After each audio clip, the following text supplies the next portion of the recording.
Study IQ IAS, आपका selection हमारा मिशन। Hello everyone, welcome to study IQ। क्या लगता है क्या वजहें हो सकती हैं हमारे देश में ईस्ट वर्सेस वेस्ट का एक फाइनेंशियल डिवाइड के ऊपर?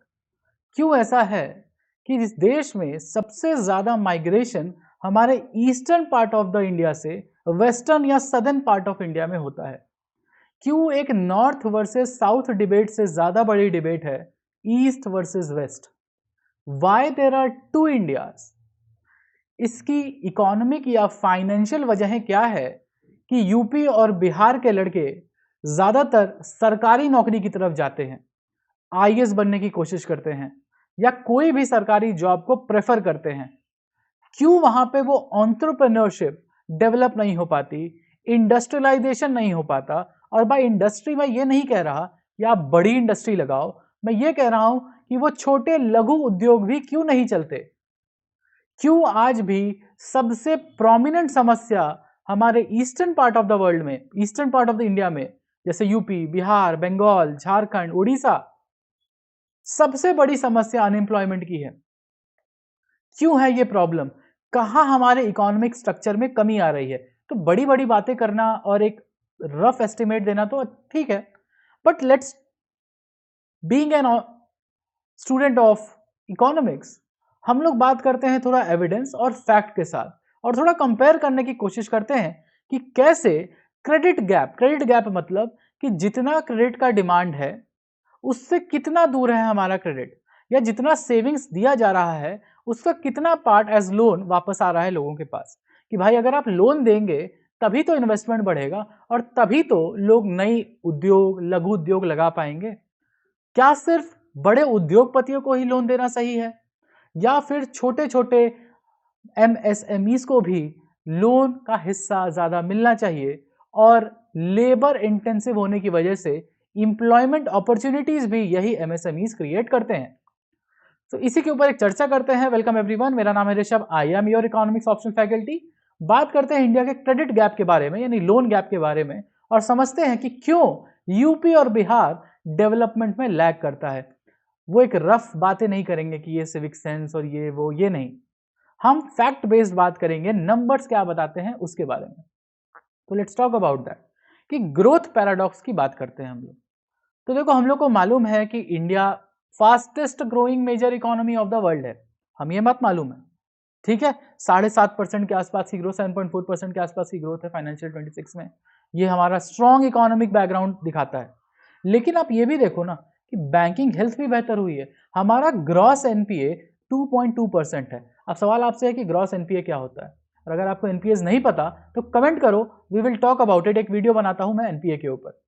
अब देखो, यानी कि हमारी बैंकिंग सिस्टम की जो हेल्थ है वो एट ऑल टाइम बेस्ट पे है, यानी हमारे बैंक्स ऑल टाइम बेस्ट पे काम कर रहे हैं इस समय। जीएनपीए कम है, ग्रोथ भी ज्यादा है, महंगाई भी कम है, और हमारा इंटरेस्ट रेट भी कम है। लेकिन इसके बाद भी लगभग 25 लाख से 30 लाख करोड़, अगर आप इसको बिलियन डॉलर में देखोगे तो 300 बिलियन डॉलर के आसपास का क्रेडिट गैप है इंडिया में। यानी कि एक दो तरफा इकोनॉमी हो गई है। It's a two India theory now. Corporate giants को आराम से सस्ते में लोन्स मिल जा रहे हैं, वहीं जो हमारे लघु मध्यम उद्योग के लोग हैं, MSME के लोग हैं, जो ज्यादा नौकरियां देते हैं और भारत की फाउंडेशनल ग्रोथ के लिए जरूरी हैं, उन्हें लोन नहीं मिलता, उनसे सवाल किए जाते हैं ज्यादा। और इसी की वजह से हम देखते हैं मिसिंग मिडिल का प्रॉब्लम है इंडिया में, और इस मिसिंग मिडिल के होने की वजह से बहुत बड़ी प्रॉब्लम इंडिया में एम्प्लॉयमेंट की है। अब यही देखिए कि मिसिंग मिडिल का मतलब, ये जो बीच वाली इंडस्ट्री है, हमारे पास छोटी इंडस्ट्रीज बहुत सारी है 99% के आसपास, और हमारे पास लार्ज इंडस्ट्री बहुत सारी है। ये जो बीच में हमारा मीडियम स्केल इंडस्ट्रीज होनी चाहिए, लगभग 50 करोड़ 100 करोड़ का टर्नओवर वाली, जो 300 400 500 लोगों को नौकरियां दे रही हो, लेबर इंटेंसिव हो, हम वहां कहीं लैग कर जा रहे हैं। क्या वजह है इसकी? क्यों वो ट्रस्ट डेवलप नहीं हो पा रहा है? और क्यों हर 100 रुपया एक बिहार का आदमी या एक यूपी का आदमी जो अपने बैंक खाते में डाल रहा है, वो डाल रहा है ईमानदारी से, सेव कर रहे हैं लोग। यूपी बिहार के लोग इंडिया में सेव करने में लगभग सबसे ज्यादा हैं, बट उस सेविंग का वो परिणाम उनको नहीं मिल रहा है। हमें मालूम होना चाहिए कि savings is equal to investment, Harrod Domar model है ये। तो अगर हम सेव कर रहे हैं तो हमारे लोगों को यानी ईस्ट ऑफ द इंडिया के लोगों को उतना लोन क्यों डिसबर्स नहीं हो रहा, क्यों वहां पे एमएसएमईज फल फूल नहीं रहे, चलो उसके बारे में बात करते हैं।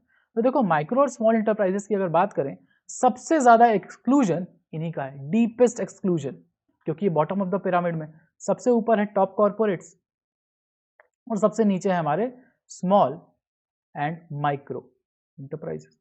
अब ये लोन लेने जाते हैं तो जितना ये लोग लोन डिमांड करते हैं शायद 20 से 25% ही लोन इनको मिलता है उसका। हर 100 रुपया जो ये डिमांड करते हैं ये छोटे लघु उद्योग के लोग, उन्हें 20 से 25 रुपया मिलता है। कैसे चलेगा इनका? इसकी वजह से आप विश्वास नहीं करेंगे, ये जो 25 लाख यानी $300 बिलियन का क्रेडिट गैप है उसकी वजह से, और 20% से भी कम 20 से 25% के आसपास फॉर्मल बैंकिंग क्रेडिट मिलता है लो इंटरेस्ट रेट पे। अब लोन नहीं मिलेगा तो किधर जाएगा?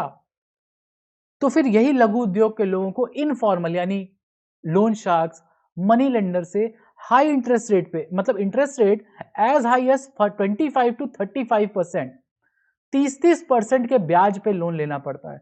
तो क्या इतने ज्यादा ब्याज पे बिजनेस चलाना सस्टेनेबल है? क्या 30% का ब्याज जिसको भरना है वो लोगों को एम्प्लॉयमेंट दे पाएगा? तो जवाब होगा कि नहीं। क्या ऐसे बिजनेस सरवाइव कर पाएंगे? तो जवाब होगा कि नहीं। आज हमारे 70% के आसपास एमएसएमईज इस क्रंच से जूझ रहे हैं, 70%, और 19 करोड़ से ज्यादा लोग क्रेडिट गैप यानी यूपी, बिहार, बंगाल, उड़ीसा, यहां की जो जनता है 19 करोड़ से ज्यादा क्रेडिट सोर्सेस को टैप नहीं कर पा रहे। यही नहीं, इसकी वजह से जो हमारे एमएसएमईज के फेल होने की संख्या बढ़ी है, लगभग 70% के आसपास हमारे एमएसएमईज फेल हुए हैं। वो इसीलिए हुए हैं क्योंकि उनको समय रहते फॉर्मलाइज सिस्टम से क्रेडिट नहीं मिला, लोन नहीं मिला, क्योंकि उनकी क्रेडिट हिस्ट्री नहीं है। अरे भाई छोटे से उद्योग है, अब वो किसी, मान लो कि उनको वर्किंग कैपिटल नहीं है उनके पास, अगर उनको बैंक से लोन मिल जाता तो वो अपना ऑपरेशंस कर लेते, आगे बढ़ा लेते, 4 लोगों को नौकरी भी दे लेते और सामान बेचने के बाद वापस से बैंक को पैसा दे देते, बट वो मिला नहीं। अब अगर मीडियम इंटरप्राइजेस की बात करें तो माइक्रो फाइनेंस के लिए तो ये बड़े हैं कि भाई छोटे छोटे लोन तो चाहिए नहीं, क्योंकि माइक्रो फाइनेंसिंग तो है नहीं हमारे पास। और एमएसएमईज में जो मीडियम इंटरप्राइजेस हैं, माइक्रो लोन्स के लिए बड़े हैं और कॉरपोरेट बैंकिंग के लिए छोटे हैं, और ये कहीं बीच में फंस जाते हैं, इनको भी लोन नहीं मिलता। और इसकी वजह से एक ट्रैप हो गया है, क्योंकि बैंक्स हार्ड कोलैटरल मांगते हैं इन छोटे उद्योगों से, बड़े उद्योगों से नहीं, छोटे उद्योगों से। और क्योंकि उनके पास ऐसा कोई कोलैटरल देने को नहीं है, हो सकता है क्रेडिट हिस्ट्री ज़्यादा ना हो, उनको लोन नहीं मिलता, और ये जो एमएसएमईज हैं वो सफ़र करते हैं और फेल कर जाते हैं। इसके अलावा अगर आप जेंडर डिस्पैरिटी की बात करें तो वुमेन लेड अगर एमएसएमई है, वुमेन लेड एमएसएमई है, तो ये क्रेडिट गैप आपको 35% से ज़्यादा दिखाई देगा। यानी हर 100 रुपया अगर मांगने जा रही हैं फीमेल्स, तो मुश्किल से 60 से 65 औरतों को, या 60 से 65 रुपया उनको लोन दिया जा रहा है। हर 100 रुपये में से सिर्फ 60 रुपये लोन दिया जा रहा है। विमेन लेड एमएसएमई की बात कर रहे हैं। मेल्स में कोई बहुत अच्छा नंबर नहीं है कि हम 72 और 75% के आसपास है तो बड़ा अच्छा नंबर है, नहीं है, लेकिन still it's better than female led MSME. ये डीप डिस्ट्रेस दिखाता है एमएसएमईज में और विमेन एंटरप्रेन्योरशिप में, भारत के फॉर्मल क्रेडिट सिस्टम में। और अभी मैं आपको बताऊंगा आगे कि कैसे चाइना का जो डेवलपमेंटल ईयर रहा है 91 से 2000, 2000 से 2010 और 2010 से 2025, तो वहां पे ये जो क्रेडिट रेशियो है वो क्या रहा है, इंडिया का क्या है, और हम कहाँ पीछे रह रहे हैं, और क्यों हमारा जो मिसिंग मिडिल है, स्ट्रक्चरल प्रॉब्लम है जो इंडियन इकोनॉमी में, क्यों दूर नहीं हो पा रही है, क्यों यूपी बिहार और ज़्यादा पिछड़ते जा रहे हैं।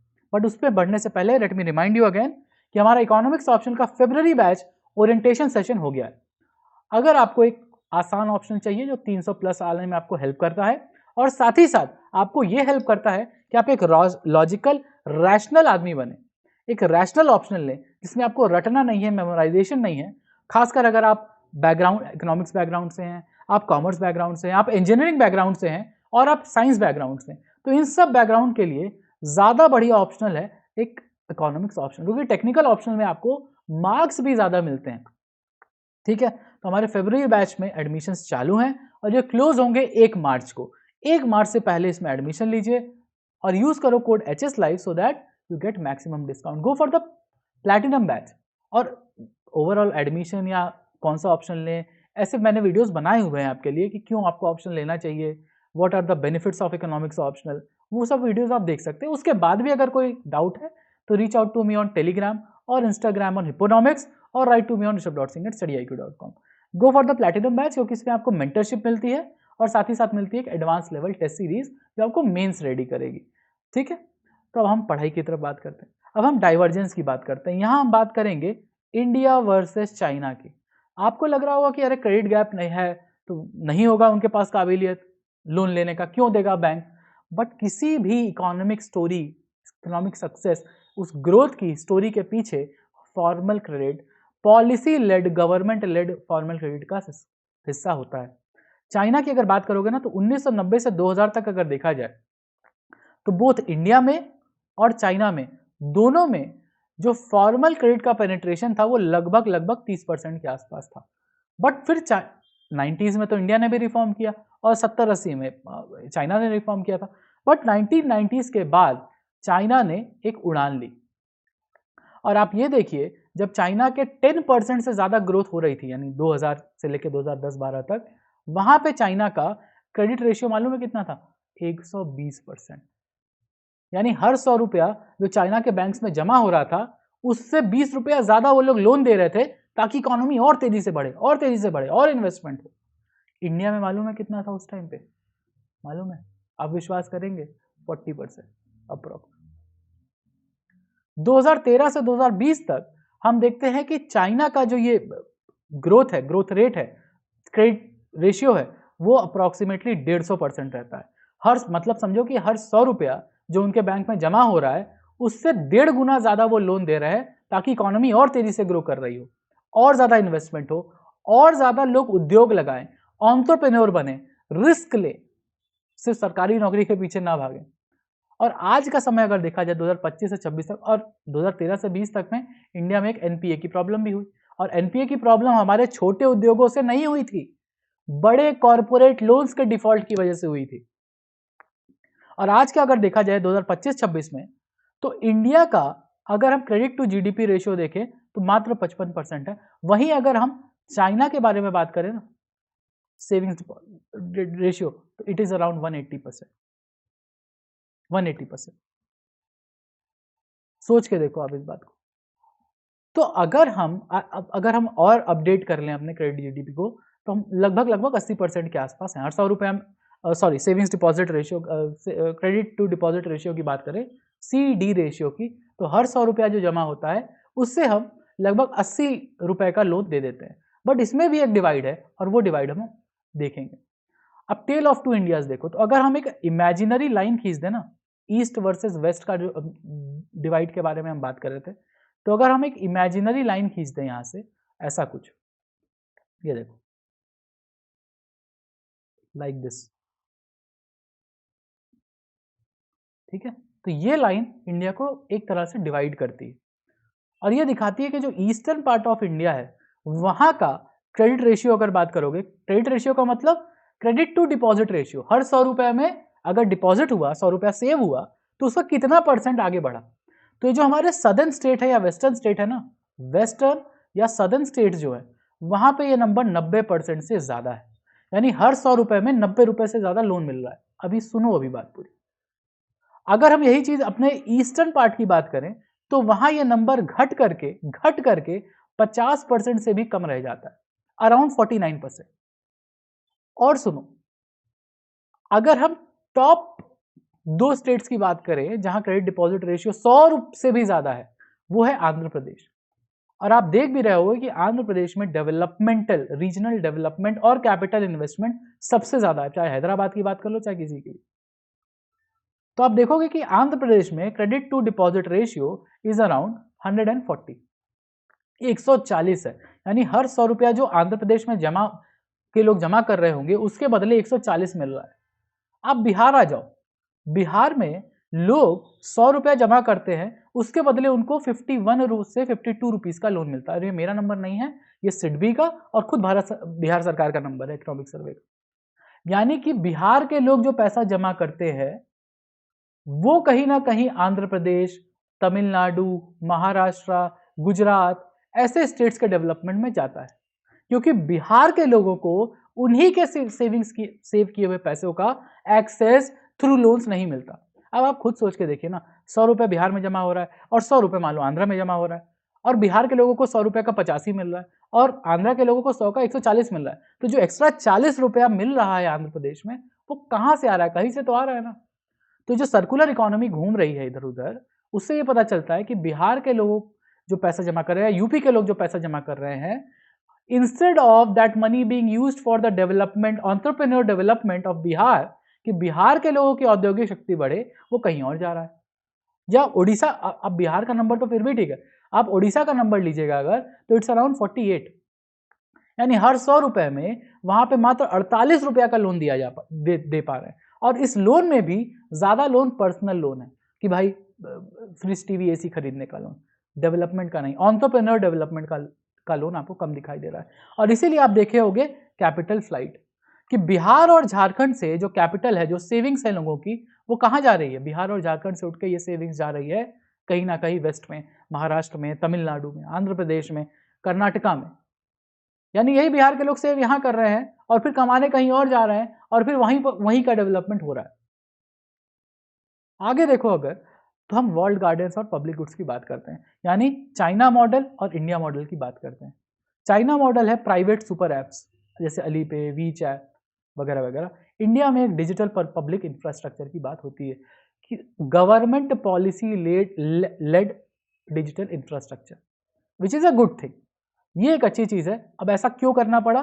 To increase the financial inclusion. For example UPI, UPI आज भी फ्री ऑफ कॉस्ट है क्योंकि ये गवर्नमेंट बैक्ड है, ताकि सब कोई कैशलेस पेमेंट कर सके। इससे क्या हुआ है? फाइनेंशियल इंक्लूजन बढ़ा है। With services like ULI, unified lending interface, छोटे छोटे माइक्रो लोन्स मिलना थोड़ा आसान हुआ है।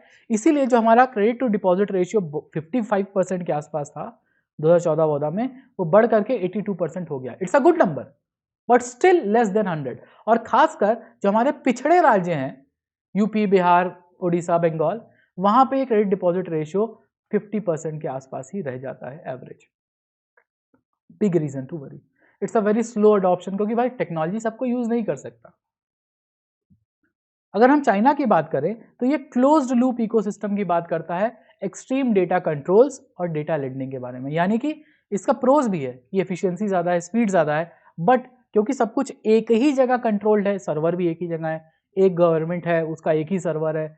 लेकिन तो अगर ऐसा हुआ तो मोनोपोलीज का खतरा है। एक बार रेगुलेटरी क्रैकडाउन हुआ, मतलब सरकार का मूड खराब हो गया अगर, तो चाइना में जैसे आपने देखा होगा कि अली बाबा या अली पे के जो फाउंडर हैं जैक मा, वो अब जापान में घूमते हैं, चाइना से बाहर हैं वो। क्यों? क्योंकि एक बार क्रैकडाउन किया सरकार ने और उसके बाद सब कुछ छूट गया उनका।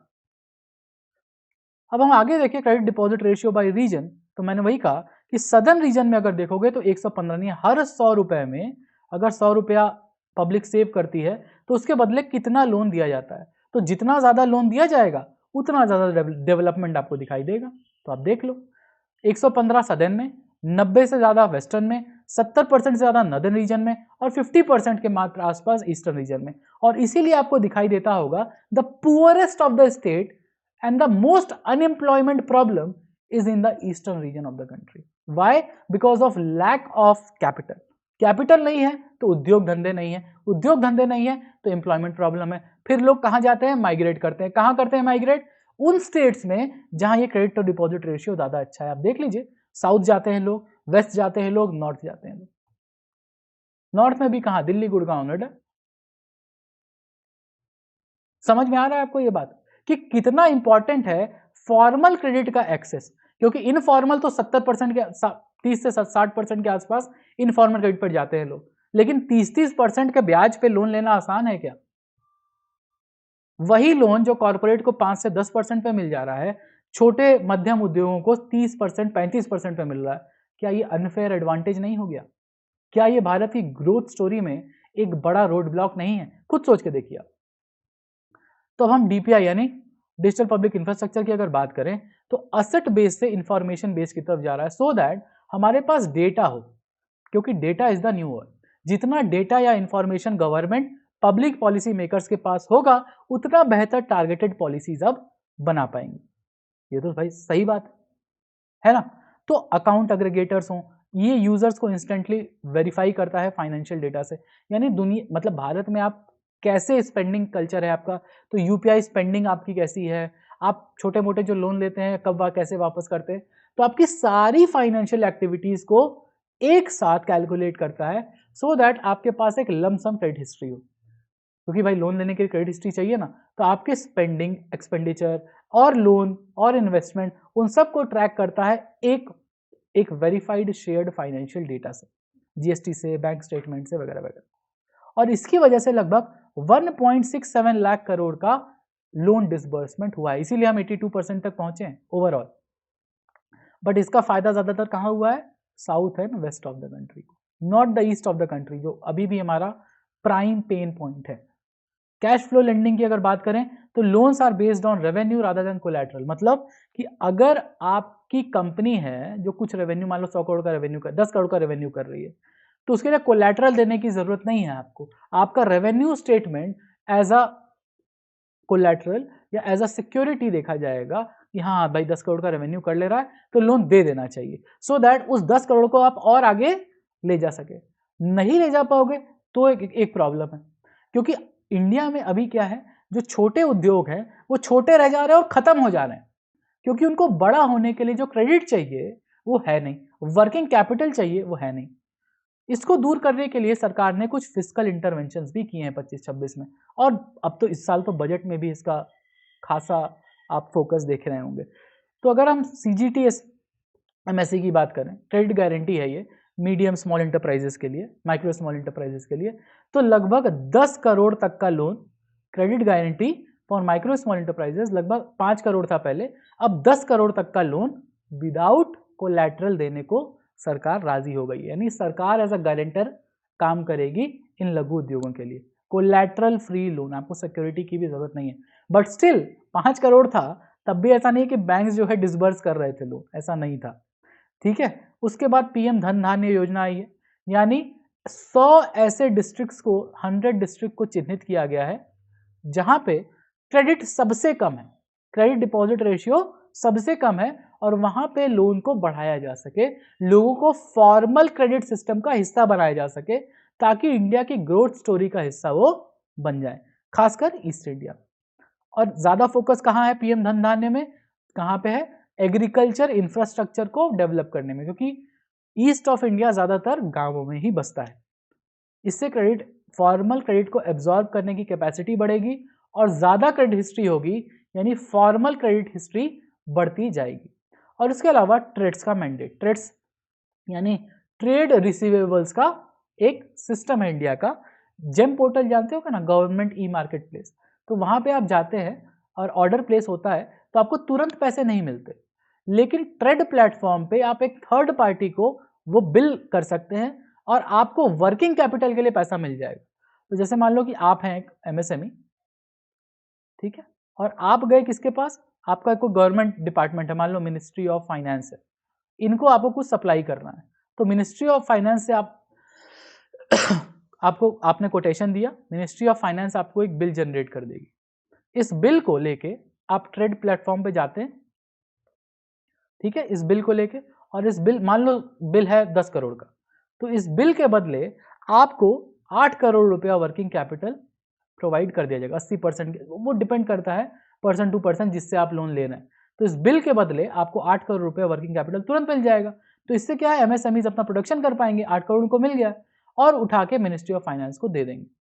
अब ये बिल क्योंकि ट्रेड्स प्लेटफॉर्म पे किसी थर्ड पार्टी के पास है, तो वो मिनिस्ट्री ऑफ फाइनेंस से जाके 10 करोड़ ले लेगा, ठीक है। तो MSME को 8 करोड़ मिल गया और ट्रेड्स प्लेटफॉर्म का जो थर्ड पार्टी है उसको 2 करोड़ का प्रॉफिट हो गया, ठीक है। तो ये ट्रेड मैंडेट भी कंपलसरी हो गया पार्टिसिपेशन के लिए, CPS यानी सेंट्रल पब्लिक सेक्टर इंटरप्राइजेस के लिए, ट्रेड रिसीवेबल डिस्काउंटिंग सिस्टम। इससे क्या है, बिलियंस ऑफ वर्किंग कैपिटल जो फंस जाता है और MSMEs को नहीं मिलता और MSMEs को बंद होना पड़ता है, वो वाली सिस्टम भी दूर किया गया है। यानी कि क्रेडिट अवेलेबिलिटी बढ़ाने के लिए 10 करोड़ तक का कोलैटरल फ्री लोन, PM धन धान्य योजना और ट्रेड्स का मैंडेट, ये सब कुछ एमएसएमईज की वर्किंग कैपिटल बढ़ाने और ताकि वो और ग्रो कर सके, क्योंकि इंप्लॉयमेंट जनरेटिंग सुविधा देती है एमएसएमई। इसी बात को आगे लेके जाते हैं, इसका स्ट्रैटेजिक असेसमेंट करते हैं, स्वॉट analysis, strength, weakness, opportunity and threat. तो अगर स्ट्रेंथ की बात करें तो बैंकिंग हेल्थ हमारी बेस्ट है इस समय, GNPA 2.2%, one of the best years चल रहे हैं हमारे बैंकिंग सेक्टर के। डीपीआई की अगर बात करें, डिजिटल पब्लिक इंफ्रास्ट्रक्चर की, it is world class and it is expanding globally. UPI regional weakness की अगर बात करें तो there is a regional problem, हम लोग बात किए हुए हैं, ईस्ट वर्सेस वेस्ट का प्रॉब्लम है इंडिया में। ईस्ट में पैसे की कमी है, क्रेडिट की कमी है, लोग सेव कर रहे हैं, उनको पैसा नहीं मिल रहा उसके बदले।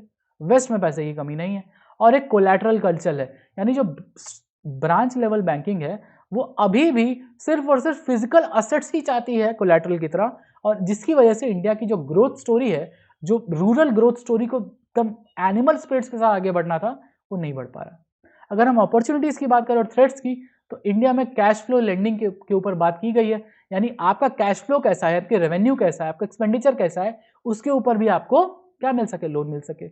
इसके अलावा ट्रेड्स प्लेटफॉर्म है जो आपको वर्किंग कैपिटल प्रोवाइड करता है। ग्रीन फाइनेंसिंग की बात करें तो रिन्यूएबल ट्रांजिशन के लिए फाइनेंसिंग उपलब्ध है अब, ग्रीन फाइनेंसिंग। थ्रेट्स भी हैं जो है रिटेल बबल और ग्लोबल रेट्स।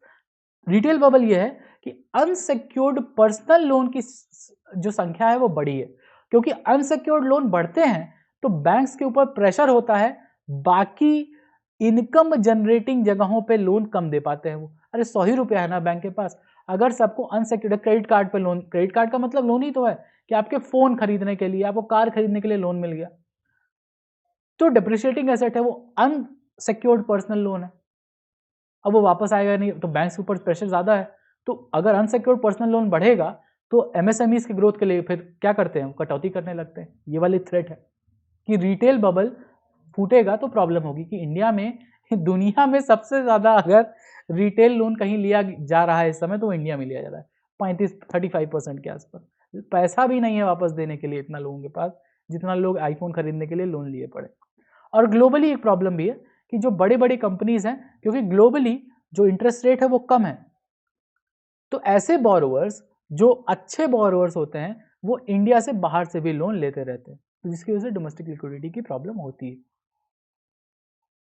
ठीक है, तो स्ट्रैटेजिक रोड मैप क्या होना चाहिए कि कोलैटरल सिर्फ फिजिकल ना हो, सबसे बड़ी बात है फिजिकल कोलैटरल की जो प्रॉब्लम है वो दूर हो, और इंफॉर्मेशन को कोलैटरल बनाया जाए। इंफॉर्मेशन जैसे कि कैसे रेवेन्यू एक्सपेंडिचर क्या है आपका, रेवेन्यू कैसे कमा रही है कंपनीज, कहाँ खर्च कर रही है, that data should be collateral, not just physical capital.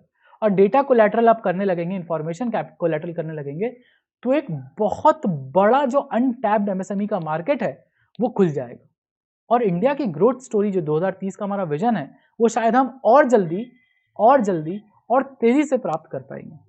अब अगर हम स्टेट क्रेडिट काउंसिल की बात करें, स्टेट क्रेडिट काउंसिल की बात करें, तो हर जो खासकर जो पिछड़े हुए स्टेट हैं जैसे बिहार, वेस्ट बंगाल, यूपी, उनके जो स्ट्रैटेजिक बॉटलनेक्स है, फॉर्मल क्रेडिट लेड बॉटलनेक्स है, उनको दूर किया जाना चाहिए, यानी स्टेट गवर्नमेंट्स को भी साथ में आना पड़ेगा, और ट्रेड्स प्लेटफॉर्म को थोड़ा और सिक्योरिटाइज करना पड़ेगा, यानी कि इंश्योरेंस और पेंशन फंड्स भी ट्रेड्स प्लेटफॉर्म पे या एमएसएमईज के इनवॉइस डिस्काउंटिंग में जाके इन्वेस्ट करें, क्योंकि भाई सिक्योर्ड फंड है ना, pension fund is secured fund. Insurance को भी आगे आना चाहिए, क्योंकि इन लोगों के पास बहुत पैसे हैं, इंश्योरेंस पेंशन फंड्स के आसपास बहुत पैसे हैं, तो पैसे का यूज होना चाहिए ना।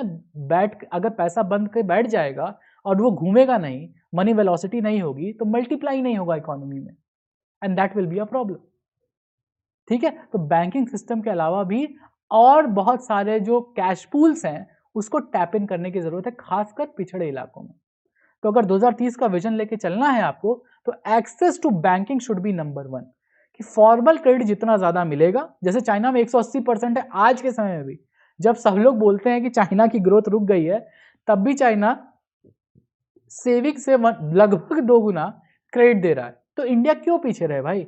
अगर हम क्रेडिट नहीं देंगे, लोन नहीं बढ़ाएंगे आगे, और एमएसएमईज को बढ़ावा नहीं देंगे, तो ना हमारे यहाँ एम्प्लॉयमेंट जनरेशन होगी और माइग्रेशन की प्रॉब्लम बनी रहेगी। जो पुअर स्टेट्स हैं वो पुअर ही रह जाएंगे, और ये ईस्ट और वेस्ट का जो डिवाइड है और भी ज्यादा गहरा हो जाएगा, द डिवाइड ऑफ 2 इंडियाज। तो आई होप कि आपको समझ में आया होगा कि क्यों यूपी, बिहार, वेस्ट बंगाल ऐसे राज्य आज पिछड़े हुए हैं, और इनको आगे कैसे बढ़ाया जा सकता है, कहाँ प्रॉब्लम आ रही है, सरकार क्या कर सकती है और बैंक्स क्या कर सकते हैं। I hope you have like this. Share करो इसको, कमेंट करो अगर कोई डाउट है, और इस सेशन का पीडीएफ या ऑप्शन से रिलेटेड कोई भी डाउट हो तो रीच करो मुझे इकोनॉमिक्स पे ऑन टेलीग्राम एंड इंस्टाग्राम, और write to me on my email. और याद रहे, I will be waiting for all of you in my class. जो भी इकोनॉमिक्स ऑप्शनल चूज करता है, 300+ optional for the February batch, जिसका एडमिशन अभी चालू है। Thank you everyone, bye bye, have a good day. Study IQ IAS, आपका selection हमारा मिशन।